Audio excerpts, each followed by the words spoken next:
How do I do it all? The Brezza gives me the power.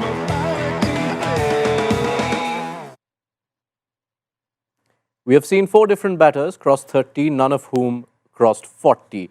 We have seen Delhi activate a batting impact sub in the 18th over. We've seen Gujarat not use one of their best bowlers of the season up until the 20th over. We have seen a lot to kick things off on Saturday afternoon, and it's all finished with Delhi Capitals scoring 203 against Gujarat Titans after being asked to bat at Ahmedabad. Lots to unpack then on Maruti Suzuki Arena presents ESPN Cricket for Timeout, where it is ESPN Cricket for Forecaster 1, Timeout Couch 0, because Forecaster has nailed on the score, where Matt Roller, Ambati Rayudu, Mark Boucher all felt it would be in the 170s.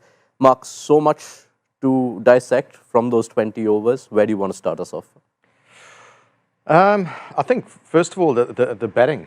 As you said, no one got past 30. I think if you have a look at the strike rates, though, everyone played their part. It's not a type of innings where Delhi can look at themselves and say we left a bit out there, because every batter came in and they looked to be quite aggressive. They chanced their arm a couple of times. Their strike rates were decent. I think Aksa is probably the lowest strike rate, but he was the one guy who tried to sort of hold the innings together. But every batter got in, got themselves a bit of a score at a decent strike rate, although you didn't get the 50, 60, 70, which they probably would have liked to. I think they got a competitive total, yeah. Yeah, let's tuck straight into Delhi's batting, because in different phases of this innings, they have done things that you perhaps didn't expect. We first thought they might not be the most fluent of power play scoring teams. They scored 73, which is their highest for the season. Ambati Rayudu can't stop grinning. We thought that they are going a batter short, so perhaps will it be a restraint approach? And we thought, will they use a batting impact sub? And they did that as well. How do you unpack what Delhi's approach was like in those 20? I think it was quite strange in terms of Gujarat's bowling as well against Delhi batsmen, because they haven't bowled any slow balls against them. They've given pace to Delhi batsmen, where they've taken full advantage of, especially Karun Nair, Porel, Rahul, and also Akshar when he just started. So I felt Delhi batsmen have been doing Delhi batsmen things, scoring their 30s, having those small contributions, but effective contributions in the context of the game.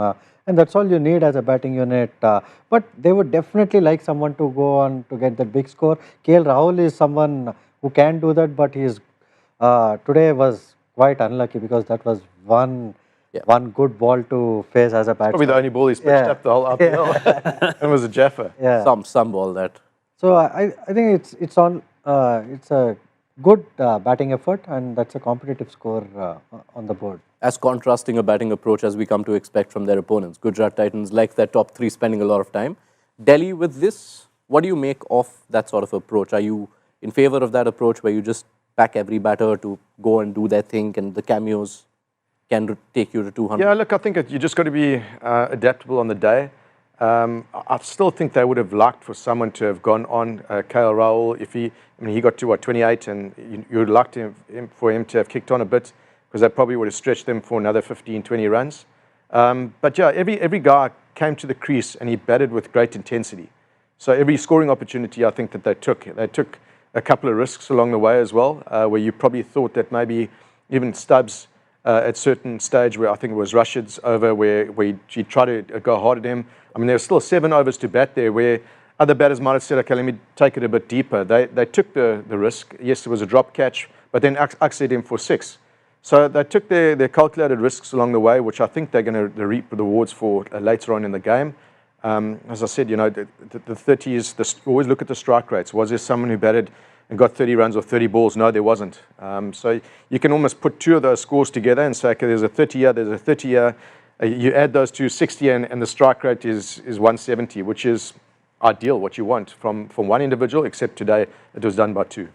Having seen how it's all panned out, was it always part of the plan to have Donovan Ferreira as a batting option? Yeah, it was a really interesting one, that. He was padded up for a while. I think if they had the opportunity to use Jamira, I think they might have gone down that route. But I think Ferreira was clearly in their thoughts. They clearly were pretty happy to go hard and thought if they needed to sub Ferreira in, they would do that.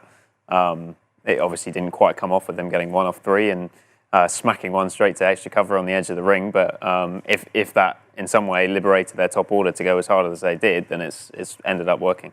Thoughts on that impact player strategy? Because they did have the 6 bowlers, so even if they were to activate that batting card, as they have, they do have the extra bowler going into the defence. Yeah, look, Donovan Ferreira can bowl a bit as well. He can bowl some off spin, and he's a good fielder. So he's a type of player that, you know, you'll send him in if you feel that he can still make an impact on the game. Now, what is the impact? You know, I think he went in, the 17th or 18th over. So at that stage, you know, he could probably still face 6 or 7 balls and maybe get a 20. He's that sort of player. So they would have wanted more from him with the bats, but I still think that they will go into their bowling now going, we have got an off-spinner option if required. It's a tough one as an impact player to come into a game at that stage because you're under pressure to try and score quick runs and can either come off or doesn't on the day, but certainly I think he can still add value in the field and potentially an off-spin bowler.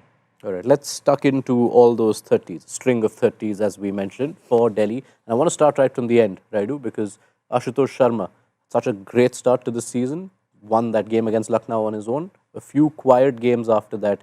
How good was it and how tough is it to just come in and play that kind of cameo? No, I think it's really crucial given the circumstance and the phase of the game that he has walked in because Akshar was not really going at great strike rate, so he had to really come in and play that innings which Delhi needed, and also the strike rate was quite good. But Gujarat bowlers, I felt, didn't really bowl that well.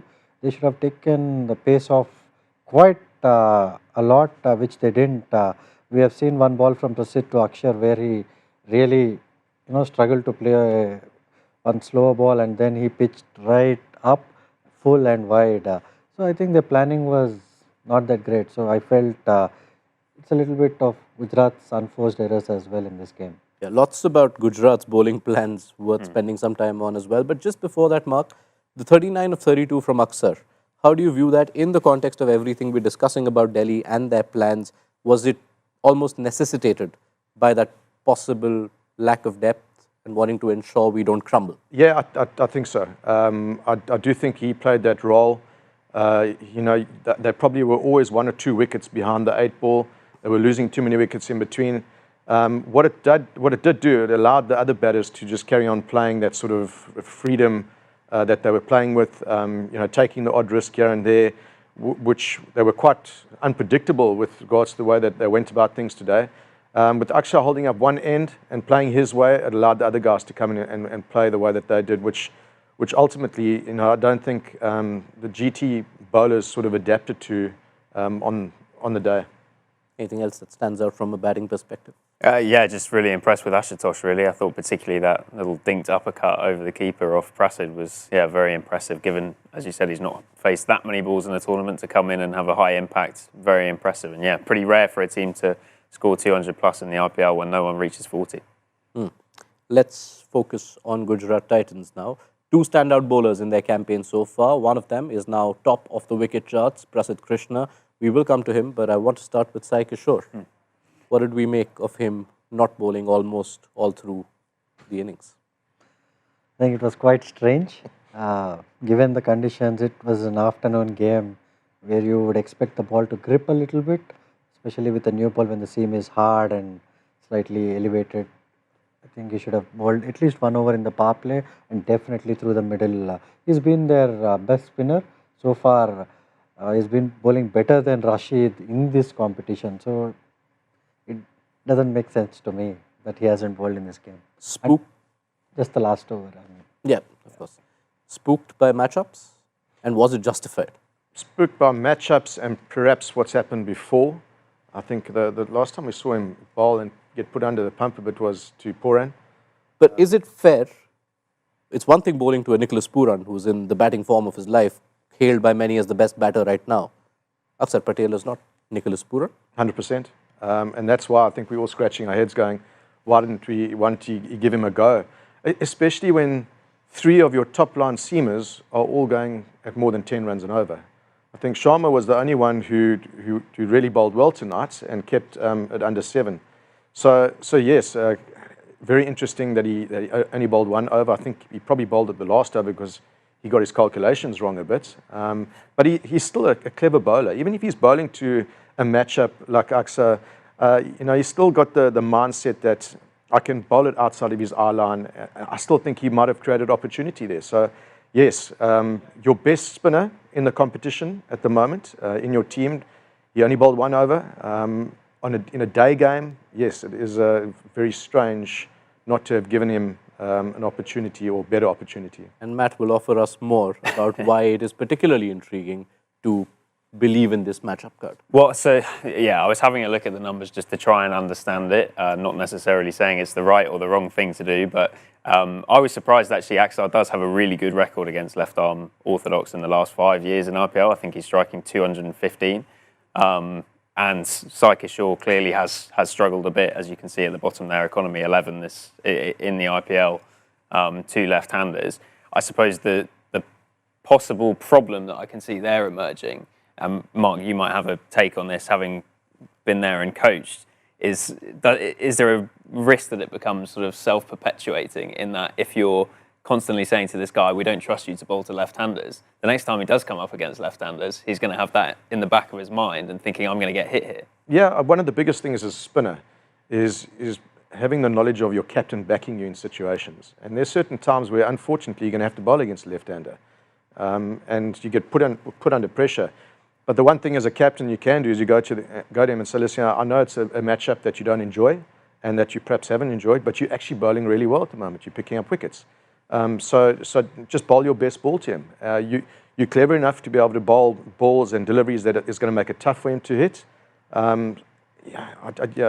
Look, we'd have to wait and see what Shubman comes up and says, but I mean, it seemed very strange today that with what was happening around, he didn't get more of opportunity. Can't help but note the irony that if there's one person who would have a lot of empathy for Sai Kishore, is the batter because of whom he wasn't used. Because Akshar Patel, the captain, often doesn't use Akshar Patel, the bowler, when he sees left-handers. Yeah. So I guess that on one side you could say, sort of looking at it from the defensive, the run-saving point of view, Axar struck at 120 in a game where they've scored 200. So you could say, well, actually, they've gone okay. They've kept him quiet in a way that hasn't happened. The other side of it is that if you bowled Sai Kishore and you've got a right-hander you could expose, and maybe Stubbs, for example, and you get him out early or you get Ashutosh out early, then maybe you keep them to 170 and bowl them out. we will be able to assess it properly come the end of this game and how it pans out and just where that strike rate of 120 eventually sees Delhi finish. But we must talk about Prasidh Krishna, whose season is just getting better and better, coming back into the IPL after a few years out. He's just getting better with the game. Yeah, I mean, he looks in great rhythm. His strength is hitting the pitch hard with the balls, but the ball he has bowled to KL Rahul was quite surprising, and also it moved right at the end, which is not Prasidh's strength if you actually look at it, but he surprised KL Rahul, and he has a lot of variation. The slow ball is quite effective as well. So I think he's a great prospect, not only for GT but for India also going forward. As you pointed, perhaps one of the only full balls he's bowled. But what's standing out for Prasidh, who is now, as things stand, the purple cap holder? I think he really enjoys bowling with Siraj in his team. It takes a bit of pressure off him as a sort of wicket taker. His paces are up. He gets good bounce, obviously, because of his height, and he's also getting nice and tight to off stump when he's delivering. So the ball doesn't have to do a lot. KL's ball, it didn't swing a lot, but just swung enough. And, you know, I think he's high in confidence at the moment. So his release points are good. He's bowling with good heat. You know, it's a great position for him to be in, and it's a great position for GT to have a guy who's not taking the new ball, but he's coming in the middle overs and he's picking up wickets for them. That role is also helping, that he's being used as an enforcer. You saw 3 overs in the first 10 today. Yeah, absolutely. And it was actually unusual, I suppose, to see him in the power play. But as he showed with that huge wicket of KL Rahul, he can do that too. So, yeah, I think he looks a great pick up at the auction. And also you'd say, you know, he's someone who seems to like these home conditions as well, because as Boucher says, he's getting steep bounce from just short of a good length, and yeah, been hugely effective. All right, the chase is almost underway. 204 is what Gujarat need to go top of the table. Predictions, who are we backing? I'm actually going to go Delhi. I just think that their spinners in the middle have been in good form, and yeah, I think their top order is due to fail, GT. I don't think it's going to be a walkaway game. I think it's going to be tight, though. Rayudu? I think I'm going to go the other way. Of course, you have to. I think GT is going to win it in 18 overs. 18, wow. Yeah. Gosh, I think GT to do it, but thriller, last ball. Well, so once again, the couch is going against the forecaster. Forecaster is with you, Mark. It's giving Delhi a 60% chance of defending this total. We have seen 200 plus targets chased quite a few times in day games at this venue. Last season was RCB chasing in 16. The year before that was the Rinku Singh game, which was the kind of thriller you are hoping for. So either which way, there'll be lots to pick up. Thank you so much, Mark, Rayudu, Matt. These gentlemen will be giving us company through the rest of this evening. Be sure to join us. We'll also be building up to game number 2, Rajasthan Royals versus Lucknow Super Giants, a little before toss time and unpacking this game. Join us then on Maruti Suzuki Arena presents ESPN Cricket for Timeout.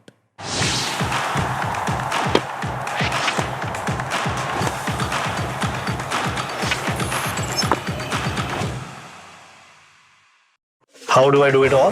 The Brezza gives me the power.